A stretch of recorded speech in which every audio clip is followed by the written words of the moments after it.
Hi friends.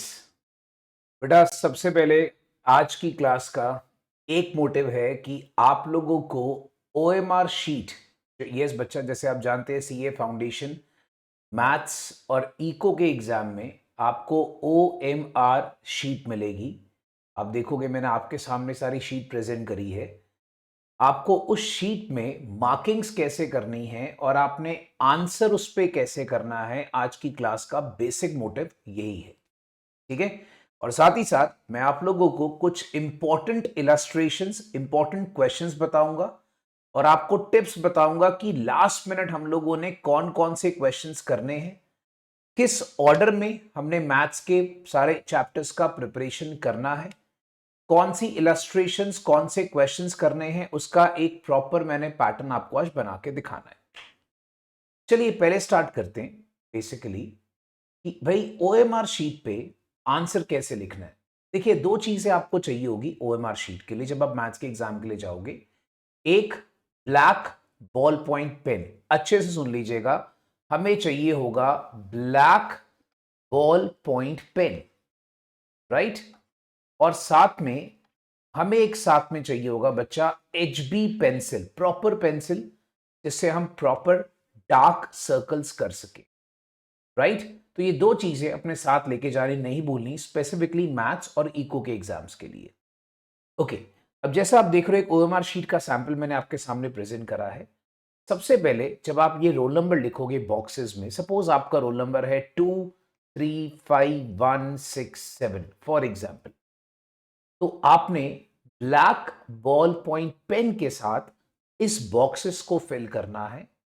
उसके बाद आप एचबी पेंसिल लेंगे और एचबी पेंसिल से आपने कॉरस्पॉन्डिंग सर्कल्स को प्रॉपरली और कंप्लीटली डार्क करना है।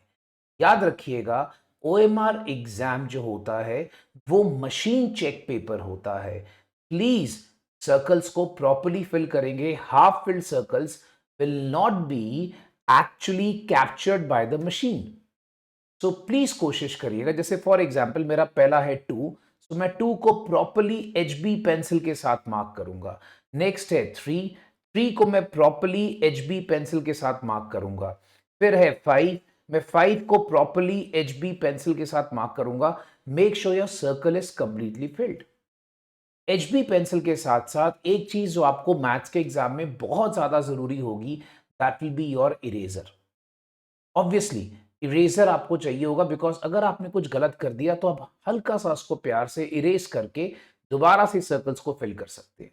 बट मेक श्योर आप इरेज थोड़ा सा ज्यादा जोर नहीं लगाना दोस्तों, क्योंकि पेपर फट सकता है, राइट। अब जैसे सपोज कर लीजिए ये 1 है, 1 मैंने यहां पर मार्क करा। सपोज 6 है, मैंने 6 को मार्क करा। 7 है, 7 को मार्क करा। सर्कल्स को इनकम्प्लीट नहीं छोड़ना। जैसे अब यहां पे देखोगे ये सर्कल इनकम्प्लीट छोड़ दिया, मेरे को ये सर्कल को प्रॉपरली मार्क करना है, इनकम्प्लीट नहीं छोड़ना। फिर आपके पास एक क्वेश्चन बुकलेट कोड होगा। ऑब्वियसली मैथ्स के पेपर के ऊपर एक क्वेश्चन बुकलेट कोड आता है, वो आपने बुकलेट कोड यहां पे लिखना है ध्यान से, अपने particular black ballpoint pen से। जब भी आप बॉक्सेस फिल करोगे आपने ब्लैक बॉल पॉइंट पेन का इस्तेमाल करना है। और दूसरा साथ में आपके पास जो भी कोड होगा, for example code is BCA, so let's say B को मार्क करा प्रॉपरली, देन आपने सी को मार्क करा प्रॉपरली, एंड देन आपके ए को मार्क करें। अब आप जब भी आंसर्स कर रहे हैं, देखिए एक चीज और, ओएमआर शीट में कहीं भी आपने रफ वर्क परफॉर्म नहीं करना। Make sure friends, OMR sheet में आप कहीं भी रफ वर्क परफॉर्म नहीं कर रहे हैं, याद रखिएगा। ठीक है। आपके पास रफ वर्क करने के लिए या तो क्वेश्चन पेपर के पीछे जगह मिल जाएगी आपको, या आप वहां पर कोई रफ शीट वहां पर मांग सकते हैं। ठीक है। प्रैक्टिकली ज्यादातर आजकल क्या ट्रेंड है कि भाई आपको क्वेश्चन पेपर के पीछे ही जगह मिलती है, तो आप क्वेश्चन पेपर भी आपको वापस सबमिट करना होता है। Obviously you can not carry the maths question paper, तो क्वेश्चन पेपर भी आपको वापस ही सबमिट करना पड़ेगा। तो आपको वहां पर जो मैथ्स के क्वेश्चन पेपर के पीछे जगह करने को मिलेगी, आप उस पर कर सकते हो। और आई वुड रेकमेंड जितना भी आप रफ वर्क करते हो सारा पेंसिल से करिएगा। भाई कई बार वो स्पेस खत्म हो जाती है, तो आप इरेज करके दूसरा रफ वर्क वहां पे कर सकते हो, राइट। इसीलिए मैथ्स के एग्जाम में pencil is very very important. I would rather recommend कि आप एक नहीं दो पेंसिल वहां पर कैरी करिए। ठीक है। फिर आपने आंसर्स कैसे करना है। सपोज कर लो क्वेश्चन 1 का आंसर आप मार्क करना चाहते हो बी, तो आप बी को प्रॉपर्ली सर्कल करेंगे। सपोज आप क्वेश्चन 2 का आंसर मार्क करना चाहते हो डी, तो आप डी को प्रॉपर्ली सर्कल करेंगे। अब अगर आपको लगता है थोड़ी देर के बाद जब आपने सारा पेपर कंप्लीट कर लिया कि यार हो सकता है कि मेरा ये आंसर जो है फॉर एग्जांपल डी मुझे गलत लग रहा है, तो आप इरेजर से इसको इरेज करके ऑब्वियसली प्रॉपर्ली इसको इरेज करके आपने फिर वहां पर आपको लगता है 2 का आंसर सी है, तो आप सी मार्क कर सकते हैं। बट मेक श्योर आपने प्रॉपर्ली इरेज कर दिया है, because OMR sheet is again I'm telling you guys is captured by machine। तो आपका अगर वहां पर प्रॉपर मार्किंग नहीं होगा तो आपके आंसर्स जो हैं वो ऑटोमेटिकली मशीन उठाएगा नहीं, राइट। ह्यूमन चेकिंग इसमें नहीं होती है। फिर आपका जो मीडियम होगा वो इंग्लिश होगा, वो आपने obviously black ballpoint pen से लिखकर यहां पर इंग्लिश में आपने वहां पर प्रॉपरली सर्कल कर देना है। ठीक है। फिर आपके पास क्वेश्चन पेपर का जो बुकलेट नंबर होगा, एक कोड होगा और एक बुकलेट नंबर होगा, वो आपने यहां पे लिखा। लिखने के बाद उसके अप्रोप्रिएट सर्कल्स को आपने मार्क कर दिया, राइट। ओके। अब बाकी सारे आंसर्स फिल करने के बाद एक बार अच्छे से रिवाइज कर लिया कि भाई ये सपोज हमारे 100 क्वेश्चंस के आंसर फिल करने के बाद आपने वहां पर अपने सिग्नेचर जो है यहां पर पेन से करने हैं। याद रखिएगा इसके अलावा आपको इस OMR शीट में और कुछ भी नहीं करना, ठीक है। एंड प्लीज उनकी इंस्ट्रक्शंस को पढ़ लीजिएगा। वो बार बार आपको कह रहे हैं कि आपने सिर्फ HB पेंसिल का इस्तेमाल करना है सर्कल को मार्क करने के लिए, ठीक है। क्वेश्चन के अंदर जो बुकलेट कोड होता है उसको प्रॉपर्ली लिखना है, क्योंकि जो भी आप बुकलेट कोड लिखोगे, क्वेश्चन पेपर का बुकलेट नंबर आप लिखोगे, वही आपका फाइनल माना जाएगा। अगर आप कल को इसको अमेंड करने की कोशिश करोगे तो ICAI will not be responsible, ठीक है। सर्कल को कंप्लीटली डार्क करना है, that is very very important. अगर आप सर्कल को कंप्लीटली डार्क नहीं करोगे तो ऑब्वियसली वो आंसर आपका इनवैलिड माना जाता है, ठीक है। अगर आप आंसर को सपोज कर लो फ्रेश मार्किंग करना चाहते हो तो पहले इरेज करके अपने दोबारा से आंसर को फ्रेश मार्किंग करो, बट याद रखना पुराना आंसर प्रॉपर्ली इरेज करना जरूरी है। अगर आपका प्रॉपर आंसर पुराना वाला इरेज नहीं होगा तो आपका जो नया आंसर होगा वो भी मशीन नहीं उठाएगी, ठीक है। और कई बार क्या होता है, कुछ बच्चे क्या करते हैं, चलो एक काम करते हैं, फॉर एग्जांपल 40th का आंसर मुझे ए भी लग रहा है और सी भी लग रहा है, मैं दोनों मार्क कर देता हूं, एक ना एक तो मशीन उठा लेगी। अरे भाई ऐसा नहीं होता। अगर तुम गलती से 2 मार्क कराते हो तो वो क्वेश्चन आपका इनवैलिड हो जाता है। डोंट फॉरगेट कि आपकी इसमें नेगेटिव मार्किंग भी है, ठीक है। सो उन लोग इनवैलिड के साथ साथ नेगेटिव मार्किंग भी कर सकते हैं। तो प्लीज मेक श्योर कि ऐसी कोई भी गलत हरकत हम उस पर ना करें, ठीक है। याद रखना किसी भी तरीके की मार्किंग कुछ लोग क्या करते हैं, बहुत बेवकूफी करते हैं, इस पे टिक्स लगाते हैं। Don't ever do that, please. Ticks नहीं लगाने, सर्कल को प्रॉपर्ली आपने फिल करना है। और मैं आपको बार बार बता रहा हूं, ऐसा क्रॉस करना, टिक करना या सर्कल को पार्शियली फिल करना, it is not allowed in the OMR sheet, ठीक है। सो OMR शीट में फाइनल एक बार आपको सारे बच्चों को बता देता हूं। एक आपने अपना रोल नंबर फिल करना है ब्लैक बॉल पॉइंट पेन से। बॉक्सेस जब भी फिल करोगे तो ब्लैक बॉल पॉइंट पेन, ठीक है। सर्कल्स जब भी करोगे तो HB बॉक्सेस के साथ करना है, याद रखिएगा, ठीक है। और उसके बाद आपने वहां पर अपने आंसर्स मार्क करने हैं HB पेंसिल के साथ। ऑब्वियसली HB पेंसिल को यूज करना है, सिग्नेचर फिर आपने अपना पेन के साथ करना है। इतना सा काम आपका OMR शीट पे रहता है, ठीक है। चलिए ये तो हो गया हमारी OMR शीट की बात। अब बच्चों के मन में एक सवाल उठेगा, सर आप एक काम करो भाई, किस पैटर्न में हम लोग सारा का सारा पेपर तैयार करें। तो मैंने क्या करा बच्चा, देखिए अगर आप 80 प्लस मैथ्स का CA फाउंडेशन में लाना चाहते हो तो प्लीज मेरी इन टिप्स को ध्यान से सुनिए। अगर आप इसको प्रॉपरली फॉलो करते हैं तो obviously you can score easily 80 plus, बहुत आराम से आ सकते हैं मैथ्स में। मैथ्स का डर स्पेसिफिकली जो नॉन मैथ्स वालों के दिमाग में होता है, जो बच्चे 11th-12th में मैथ्स नहीं कर आए होते, उनके लिए मैंने स्पेसिफिकली ये पेपर पैटर्न तैयार करा है। सबसे पहला जो आपका ऑर्डर ऑफ प्रिपरेशन होना चाहिए दोस्तों, that should be measure of central tendency and dispersion, ठीक है। सबसे पहला चैप्टर, इसमें आप लोगों को ICAI की कुछ इंपॉर्टेंट इलस्ट्रेशंस करनी है। ये आप देख सकते हो, मैंने आपके लिए यहाँ पर एक लिस्ट तैयार करी है। आई वुड रिकमेंड कि आप वीडियो को स्टॉप करके 2 मिनट इस लिस्ट को बड़े आराम से नोट कर सकते हो, ठीक है। पेज 14.5 में ICAI की इलस्ट्रेशन स्टार्ट होती हैं सेंट्रल टेंडेंसी की। तो मैंने ये आपको लिस्ट दे दी है कि प्लीज आप इन इलस्ट्रेशंस को डेफिनेटली करें। सी, मैं आप लोगों को यहाँ पर एक डिस्क्लेमर दे रहा हूं, मैं ये नहीं कह रहा कि यही वाली आएंगी, मैं कह रहा हूं कि अगर आप ये कर लेते हो तो आपका सारा जो फॉर्मूलाज है, सारे जो मेथड्स हैं वो कवर हो जाते हैं। सो हमारे पास जैसे फॉर एग्जाम्पल 1.5 डे होता है। ऑब्वियसली जब आप लॉ का एग्जाम दोगे तो लॉ के एग्जाम के बाद आपके पास सिर्फ 1.5 डे है। अब 1.5 डे में आप वो सारे चैप्टर्स के 100 क्वेश्चन तो रिवाइज कर नहीं सकते हो। तो रिवाइज करने का पैटर्न क्या रहेगा, फटाफट से मैंने आपको एक समरी फॉर्मूलाज की लिस्ट दी हुई है। If you remember, I have given you the formulas list. Formulas की लिस्ट में से सारे फॉर्मूलाज पढ़े, क्लास नोट्स को पढ़े, फॉर्मूलाज पढ़े, क्लास नोट्स को पढ़े, ठीक है। और उसके बाद रैपिडली ये सारा का सारा आप यहां पे पढ़ सकते हैं, ठीक है। सो फॉर्मूला की लिस्ट सारे बच्चों के पास है। काइंडली उस फॉर्मूला की लिस्ट को अच्छे से पढ़े, उसके बाद क्लास नोट्स को पढ़े। क्लास नोट्स पढ़ने के बाद आप बड़े आराम से ये वाली इलस्ट्रेशंस को स्टडी कर सकते, उससे आपके कॉन्सेप्ट क्लियर हो जाएंगे, ठीक है। और ये इलस्ट्रेशंस करके देखें, इनको रीड मत करें। रीड करने क्या है, रीड करने हैं फॉर्मूलाज, रीड करने हैं क्लास नोट्स, ठीक है। उनको रीड करें, बाकी इलस्ट्रेशंस को प्रैक्टिस करें। फिर आईसीआई के सेंट्रल टेंडेंसी के वहां पर जो आपके अनसॉल्व्ड क्वेश्चंस है आप ये वाले कर सकते, set A, set B, set C से आप ये वाले क्वेश्चंस आप सॉल्व कर सकते हैं, right. So kindly you can stop the video और pause the video in between. आप इसको बड़े आराम से नोट डाउन कर लीजिए कि आपको ये वाले क्वेश्चंस डेफिनेटली करने चाहिए, ठीक है। Then moving on to dispersion.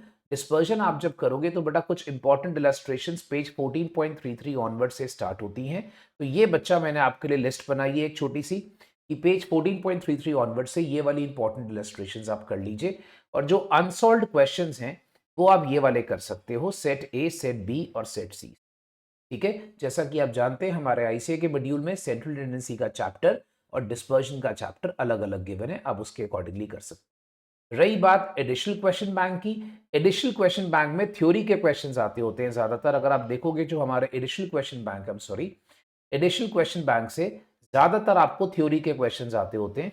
तो आप उसमें से थ्योरी के questions along with these questions आप प्रैक्टिस कर सकते हैं, ठीक है। तो चैप्टर 1 आपका होना चाहिए प्रैक्टिस करने के लिए central tendency and dispersion, right. फिर आपके पास आता है कोरिलेशन एंड रिग्रेशन।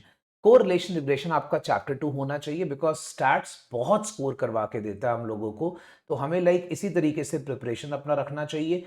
कोरिलेशन जो है पेज 17.14 ऑनवर्ड्स के हिसाब से आप ये सारी इलस्ट्रेशंस प्रैक्टिस कर सकते हैं और ये वाले सारे अनसॉल्व्ड क्वेश्चंस आप प्रैक्टिस कर सकते हैं। ये मैंने आपके सामने लिस्ट दे दी है। You have to pause the video in between and you have to look forward for the questions, right. So kindly बच्चा आप यहां पर बड़े आराम से चैप्टर 2 स्टार्ट करें, कोरिलेशन रिग्रेशंस। और अगर सपोज कर लीजिए आप एडिशनल क्वेश्चन बैंक, जिसको मैं AQB बोल रहा हूं, AQB से अगर आप कुछ करना चाहते हैं तो मैक्सिमम थ्योरी क्वेश्चंस करिए, बिकॉज स्टैट्स के ज्यादा theory questions additional question bank से आते होते हैं, ठीक है जी। इसके बाद चैप्टर 3 हमारा होना चाहिए index number. Index number theory के लिए एक बहुत ही इंपॉर्टेंट चैप्टर है। इसमें आप जब अनसॉल्व्ड क्वेश्चंस पे आते हैं तो 18.17 के ऑनवर्ड्स अनसॉल्व्ड क्वेश्चंस हैं। मैंने पेज नंबर स्पेसिफिकली मेंशन करा है कि यहां से आप शुरू कर देंगे क्वेश्चंस करने, ठीक है, आईसीए के मॉड्यूल में। और ये लिस्ट ऑफ कुछ इंपॉर्टेंट अनसॉल्व्ड क्वेश्चंस है जो आप कर सकते हैं। और मैंने यहां पर आपके लिए एडिशनल क्वेश्चन बैंक जो है उसके भी कुछ क्वेश्चंस की लिस्ट दी है। आप एडिशनल क्वेश्चन बैंक के अंदर से ये वाले क्वेश्चंस कर सकते हैं, right. For any doubts and queries don't worry, I am always there for you guys. अच्छा, उसके बाद जब आप आते हो चैप्टर 4 पे दोस्तों, चैप्टर 4 में आपको रेकमेंड करूंगा रीजनिंग का स्टार्ट करिए, number series, coding, decoding, odd man out. तो चैप्टर 4 आपका जो प्रिपरेशन लेवल होना चाहिए बच्चा, वो चैप्टर 4 का होना चाहिए number series, coding, decoding and odd man out. इसमें पेज 9.1 ऑनवर्ड से कुछ इंपॉर्टेंट इलस्ट्रेशंस हैं जो कि ये हैं, ये आपको करनी चाहिए। फिर अनसॉल्व्ड क्वेश्चन एक्सरसाइज 9A में है। मैं आपको रेकमेंड करूंगा नंबर सीरीज, कोडिंग, डिकोडिंग की 9A एक्सरसाइज को पूरा सॉल्व कर लीजिएगा, बिकॉज उसको सॉल्व करने में आपको ज्यादा टाइम नहीं लगेगा। उसको सॉल्व करने में आपको ज्यादा टाइम नहीं लगेगा। वो डू आई सजेस्ट इस, इसको ज्यादा टाइम नहीं लगेगा। मैक्सिमम उसमें जितने क्वेश्चंस कर सकते हैं करिए। चैप्टर 5 आपके पास होता है डायरेक्शन टेस्ट। डायरेक्शन टेस्ट अगर आप देखोगे पेज 10.3 ऑनवर्ड्स के हिसाब से सिर्फ 2, 3, 4, 5 इलस्ट्रेशन आपने करनी है। और 10A से मैंने कुछ रिस्ट्रिक्टेड क्वेश्चंस आपको मार्क करके दिए हैं। अगर आप ये कर लोगे तो डायरेक्शन टेस्ट के सारे पॉइंट्स आपके कवर हो जाते हैं। तो बच्चे ये क्वेश्चन नंबर्स आपको एक बार देखने पड़ेंगे ध्यान से, इनको प्लीज एक बार ध्यान से देख लीजिएगा। एंड इन क्वेश्चंस को आप डेफिनेटली नोट डाउन कहीं पे कर लीजिए और आपके पास जब आप इसको चाहें क्वेश्चन को मार्क करके कर सकते हैं। चैप्टर 6 जो है वो आपका होना चाहिए सिटिंग अरेंजमेंट। सो मेरा कहने का मतलब ये हो गया बच्चा कि आप वहां पर चैप्टर 6 सिटिंग अरेंजमेंट करेंगे। 11.3 ऑनवर्ड से आपके पास ये इलस्ट्रेशंस और ये आपके पास क्वेश्चंस अनसॉल्व होने चाहिए। 11A एक्सरसाइज के अंदर आपके पास क्वेश्चन 13 से 17, 18 से 22, 25 से 27 ये वाले क्वेश्चन सिटिंग अरेंजमेंट के हैं। सिटिंग अरेंजमेंट के एक्चुअली में अगर आप देखोगे कई बार ऐसा क्वेश्चन आ जाता है कि ऊपर एक क्वेश्चन दिया होता है, उसके नीचे सब पार्ट्स होते हैं। तो वो सब पार्ट्स वाला क्वेश्चन ही मैंने आपको मार्क करके दिया है, तो आई वुड रिकमेंड आप ऐसे क्वेश्चंस ट्राई करें। ठीक है। देन चैप्टर 7 बच्चा आपका होना चाहिए ब्लड रिलेशन। ब्लड रिलेशन वाला टॉपिक है बच्चा, उसकी कुछ इंपॉर्टेंट इलस्ट्रेशंस हैं और ये कुछ इंपॉर्टेंट अनसॉल्व्ड क्वेश्चंस हैं। तो ये सारे आपके बच्चा इंपॉर्टेंट इलस्ट्रेशंस और इंपॉर्टेंट अनसॉल्व्ड क्वेश्चन की लिस्ट आपके सामने है। प्लीज काइंडली इसको फॉलो करें और ये डेफिनेटली आप करें। ये सारा कुछ अभी मैं आपको आईसीआई के मटेरियल से दे रहा हूँ, राइट? बिकॉज मैं चाहता हूं कि आप लोग ये सारी चीजें जो हैं, जैसे सपोज कर लीजिए जिस दिन आप लॉ का एग्जाम देकर आ रहे हो, लॉ का एग्जाम देने के बाद, आई रिपीट, लॉ का एग्जाम देने के बाद आपके पास तकरीबन हाफ डे रहता है। तो वो जो हाफ डे है उसमें आपका टारगेट इसको कंप्लीट होना चाहिए। मतलब till blood preparation should be completed in the day when you come back from your law exam. ठीक है जी। तो जब आप अपना लॉ के एग्जाम देकर आ रहे हो तो तब तक आप ये 7 चैप्टर कवर बहुत आसानी से कर सकते हो। बिकॉज आप देखोगे मैंने कंटेंट को बहुत लिमिटेड कर दिया है। इसमें आपने करना क्या, एक मैं दोबारा से बोल देता हूँ, क्लास नोट्स पढ़िए, फॉर्मूलाज पढ़िए, फॉर्मूलाज पढ़ने के बाद फटाफट से ये लिमिटेड से क्वेश्चंस है, इनको इन ऑर्डर में सॉल्व कर ली, राइट? तो ये हो गया हमारा फर्स्ट डे, मतलब जो हाफ डे है, हाफ डे की प्रिपरेशन। अब हमारे पास नेक्स्ट फुल डे एक पड़ा है। नेक्स्ट फुल डे जब आप मॉर्निंग में उठते हैं, start with ratio proportion indices logs. Ratio proportion indices log का मैंने पेज 1.3 ऑनवर्ड्स पे कुछ इलस्ट्रेशंस हैं, पेज 1.5 ऑनवर्ड्स पे भी कुछ इलस्ट्रेशंस हैं, और कुछ उसके बाद एक्सरसाइज आती हैं अनसॉल्व्ड क्वेश्चंस की। रेशियो प्रोपोर्शन की आपके पास 4 एक्सरसाइजेज हैं, ऑब्वियसली एक रेशियोज की, एक प्रोपोर्शन की, एक इंडिसेस की, एक लॉग की। तो मैंने इसके कुछ इंपॉर्टेंट क्वेश्चंस मार्क करके दिए हैं आईसीआई की बुक से। सो काइंडली बच्चा ये सारा मटेरियल आपका आईसीआई की बुक से है, तो ये आईसीआई की बुक से आप सारा मटेरियल इसको फॉलो करें। ठीक है, these are some important questions which you can do, और ये करके आपका सारा कॉन्सेप्ट कवर हो जाता है। ठीक है। AQB से अगर आपको वक्त मिलता है तो जितने मैक्सिमम आप क्वेश्चंस रेशियो प्रोपोर्शन के प्रैक्टिस करना चाहते हैं कर सकते हैं। ठीक है, depending upon how much time you get और कितनी फास्ट आप इसको सॉल्व कर रहे हैं। पहले इनको खत्म कर ले, अगर इनको खत्म करने के बाद आपके पास वक्त है तो AQB आप फॉलो कर सकते हो, राइट? फिर चैप्टर 9 बच्चा आपका होना चाहिए इक्वेशंस। इक्वेशंस के अंदर ज्यादातर क्वेश्चंस अनसॉल्व्ड हैं। अनसॉल्व्ड के सेट बी से लेकर H तक आई वुड रेकमेंड आप ये वाले क्वेश्चंस कर लेंगे। ठीक है, बहुत थोड़े थोड़े क्वेश्चंस आप देखोगे मैंने मार्क करा है। अगर आप ये सारी चीजों को फॉलो करोगे तो मैंने आपके आईसीआई मटेरियल का अप्रोक्सीमेटली सिर्फ 20 to 30% कंटेंट यहाँ पर मार्क करा है। आपको 70% कंटेंट एलिमिनेट कर दिया, बिकॉज 1.5 दिन के अंदर आप इतना सारा कर भी नहीं पड़ेंगे। ठीक है, इट इज नॉट पॉसिबल कि हम 1.5 डे में हम सारा कुछ कर जाए। ठीक है, तो मैं बच्चों को दोबारा से बता रहा हूं कि भाई ये आपका इक्वेशंस का चैप्टर, चैप्टर नंबर 9 होना चाहिए। चैप्टर नंबर 10 जो है वो बहुत इजी सा चैप्टर है, that is called as linear inequalities. Linear equalities में आपको ये एक चीज रेकमेंड करूंगा कि आप सिर्फ क्लास नोट्स और आईसीआई की सिर्फ इलस्ट्रेशंस कर लीजिए। It is not a big chapter, right? तो क्लास नोट्स और आईसीआई की इलस्ट्रेशंस कर लीजिए। अब इसको टारगेट रखो कि जो आपका वहां पर एक दिन का गैप है, ठीक है, जो आपका एक दिन का गैप है, जैसे फॉर एग्जाम्पल अगर हम बात करते हैं कि आपके पास जो वहां पर मैथ्स के जस्ट एक दिन पहले का गैप है, उस दिन दोपहर के 12-1 बजे तक ये आपके 10 चैप्टर खत्म होने चाहिए। आपका टारगेट होना चाहिए दोपहर को लंच टाइम के पहले आपका ये चैप्टर खत्म होना चाहिए, right? Then move on to the superstar chapter. Superstar chapter मतलब which is the most highest weighted chapter, chapter 11। इसको अच्छे से करना है दोस्तों, याद रखिएगा। चैप्टर 11 जो है वो बहुत अच्छे से करना है, क्योंकि चैप्टर 11 आपका सुपरस्टार चैप्टर है, that is time value of money. ठीक है, टाइम वैल्यू ऑफ मनी के क्लास नोट्स बहुत इंपॉर्टेंट है। मैंने आपको एमटीबी की क्लासेस डाली थी, अगर आपको याद होगा मैंने तब भी कहा था कि मैक्सिमम क्वेश्चन मेरे क्लास नोट्स से है। तो class notes time value of money के लिए बहुत इंपॉर्टेंट है, उनको अच्छे से करें। आईसीएम बुक के लास्ट 30 क्वेश्चंस करें, जो मैंने आपको बुक दी हुई है उसके लास्ट 30 क्वेश्चन जरूर करें टाइम वैल्यू ऑफ मनी के, बिकॉज वो सारे लेटेस्ट एग्जामिनेशन क्वेश्चन है, रिपीट करते हैं। और आईसीआई बुक के आप सारी इलस्ट्रेशन सॉल्व कर सकते हो टाइम वैल्यू ऑफ मनी। देखिए टाइम वैल्यू ऑफ मनी अगर आप इतना कर ले तो दैट इज सेल्फ सफिशिएंट, क्योंकि इसमें सारे कॉन्सेप्ट्स कवर हो जाएंगे। My class notes, last 30 questions of ICM book and ICI की सारी इलस्ट्रेशंस। जो आईसीआई की इलस्ट्रेशंस अगर आप कर लोगे, सारे कॉन्सेप्ट्स और सारे फॉर्मूलाज कवर हो जाएंगे। फॉर्मूलाज की लिस्ट मैंने आपको दी हुई है, फॉर्मूला की लिस्ट आप सारी वहां से भी लर्न कर सकते हो या अपने क्लास नोट से भी मेमोराइज कर सकते हो, राइट? ओके, अगर आपको इतना करने के बाद फिर लास्ट में थोड़ा बहुत आपको लग रहा है कि टाइम बचता है, तो आप कुछ उसमें से एक्स्ट्रा अनसॉल्व्ड क्वेश्चंस भी कर सकते हैं। और अगर आप ये अच्छे से कर लेंगे तो आपका टाइम वैल्यू ऑफ मनी अच्छे से तैयार हो जाए। ठीक है, चैप्टर 12 बच्चा आपके पास आता है series, that is AP GP. AP GP की लिस्ट मैंने आपको तैयार करके दी है। ये सारी की सारी जो लिस्ट है आपके पास एपीजीपी की है। ठीक है, पेज 6.5 ऑनवर्ड से इलस्ट्रेशन 4 एंड 5 है। अनसॉल्व्ड आपके पास एक्सरसाइज 6A 6B 6C से कौन कौन से क्वेश्चंस करने चाहिए ये मैंने आपको बता दिया। चैप्टर 13 बच्चा permutation, combination, probability and theoretical distribution. देखिए मैं इसको एक चैप्टर मानता हूं, मैंने आपको क्लास में भी कहा था, I always consider this to be one chapter, right? Permutation, combination, probability and theoretical distribution is all interrelated. तो इस केस में आपको क्लास नोट्स बहुत इंपॉर्टेंट है, क्योंकि आपको मैंने यहाँ पर क्लास में बताया था मैक्सिमम क्वेश्चन मेरे क्लास नोट से आते हैं। एमटीपी जो मैंने आपको कराई थी उसमें मैंने बार बार मार्क करके दिया था बच्चा ये क्लास नोट्स के लिए क्वेश्चंस हैं। फिर आईसीएम बुक के लास्ट 30 क्वेश्चंस आप कर सकते हो। लास्ट 30 इसलिए बोल रहा हूँ बिकॉज वो सारे लेटेस्ट एग्जामिनेशन प्रॉब्लम्स है और उसी में से रिपीट होते हैं क्वेश्चंस। ठीक है, और आईसीआई की इलस्ट्रेशंस, तो जो आपके अच्छे वाले चैप्टर्स हैं वो मैंने मैक्सिमम आपको क्लास नोट्स में कवर करे हुए हैं, तो आप उसमें से कवर अप कर सकते हैं आईसीएम बुक की लास्ट 30। और आईसीआई की इलस्ट्रेशन जरूर करनी है, क्योंकि अगर आप पेपर का पैटर्न चेक करोगे तो maximum question time value of money और permutation, combination, probability and theoretical distributions के क्वेश्चंस मैक्सिमम से मैक्सिमम अगर आप नोटिस करोगे तो इलस्ट्रेशन से आते हैं। ठीक है, so probability, theoretical distribution and permutation combination को हम एक टॉपिक मान के चल रहे हैं बिकॉज ये सारे इंटरलिंक चैप्टर है।